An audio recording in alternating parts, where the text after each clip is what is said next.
இந்த வீடியோ கோழி குஞ்சு 23வது நாள் இருக்கும்போது எடுத்ததுங்க. அந்த அன்னைக்கு கோழி குஞ்சு இருக்கிற இடத்த கொஞ்சமாக எக்ஸ்டெண்ட் பண்ணணும்னு சொல்லிட்டு ஃபீட்ரெல்லாம் கரெக்டாக அந்த இடத்துக்கு தகுந்த மாதிரி எடுத்து வச்சிட்டோம்.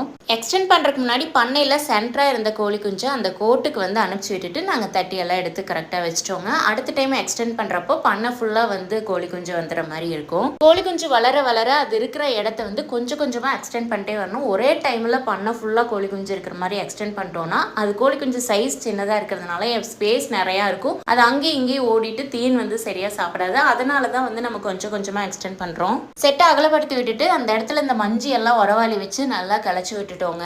கோழி எந்த அளவுக்கு அதிகமாக தண்ணி குடிக்குதோ அந்த அளவுக்கு ரொம்ப நல்லது. அதனால அங்கங்கே ஈஸியாக தண்ணி குடிக்கிறதுக்காக ட்ரிங்கரும் மாட்டி விட்டாச்சுங்க.